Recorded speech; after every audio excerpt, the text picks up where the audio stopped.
Hi everyone, it's Pastor Tabitha and I'm so excited to be here with you again today. Today our Bible story comes from 1 Corinthians chapter 8 verses 1 through 13. But before I read it, I want to tell you guys a story. So, I love my mom. I know many of you guys probably love your mom too, right? Another thing I love ice cream.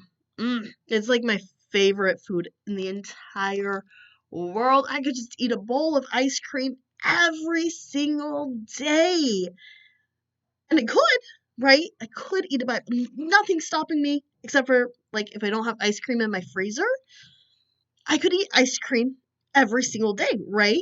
Nothing's stopping me from that. But again, let me go back to my mom. Okay, my mom, she also likes ice cream only when it's hot. She doesn't like cold very much. So when it's cold, she doesn't eat cold things. But she loves ice cream also. Another thing about my mom, though, is she has a disease called diabetes, which means she shouldn't eat sugar. Sugar is really bad for her. It's really unhealthy for her. And so whenever she comes to visit, I get really tempted to eat the ice cream in my freezer. Really tempted to eat the ice cream in my freezer. And I could. Again, nothing stopping me from eating it. Nothing stopping my mom from eating the ice cream.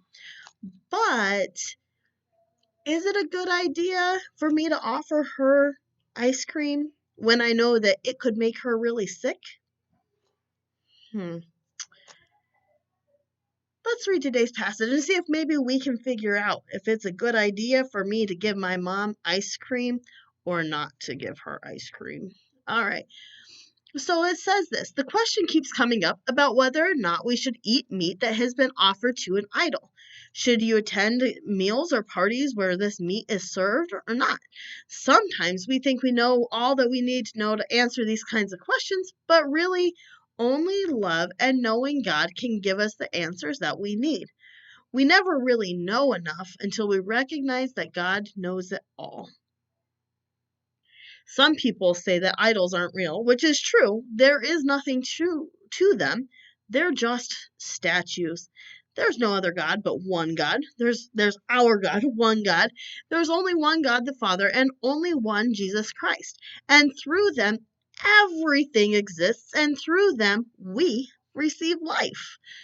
If food is sacrificed to an idol, it means nothing because idols aren't real, so the sacrifice has no meaning. But not everyone thinks like this because not everyone chooses to know God. And some people are just now getting to know God. Some people still think of the meat being sacrificed as an idol, so they won't as being sacrificed to an idol, so they won't eat it because they think it's sinful. But food is not what brings us into a relationship with God. It does not make us good or bad if we eat it. But God does care when you use your freedom in a way that leads other Christians or other believers who are still weak or still vulnerable to those ways of thinking and to be drawn away from God. So God does care when you use your freedom in a way that makes somebody else do bad things. For instance, say you flaunt your freedom by going to a party thrown in honor of idols, where the main course of meat is sacrificed to idols. Isn't there great danger if someone is still struggling over this issue? Someone who looks up to you as knowledgeable and mature sees you go into that party. The danger is that he will become terribly confused, maybe even to the point of getting mixed up himself in what his conscience is telling him is wrong. Christ gave up his life for that person.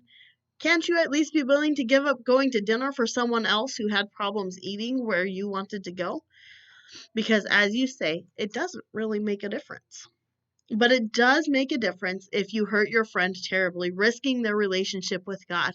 When you hurt your friend, you hurt Christ. A free meal here and there isn't worth the cost of even one of those who doesn't have a good relationship with God. So never go to those places if there's any chance it will cause one of your brothers or sisters to have problems. So let's go back to my mom. right? Like I said, I love my mom. And my mom loves ice cream, and I love ice cream.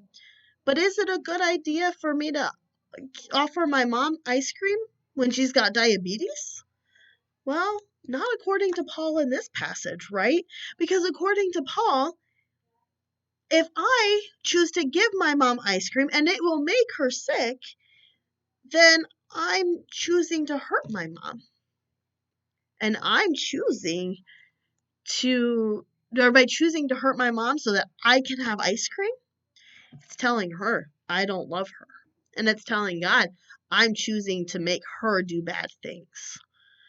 It's kind of a tough lesson. Now, your teachers have some more stuff going on, and I can't wait for you guys to finish discussing this lesson, and I look forward to seeing you guys again soon. Bye!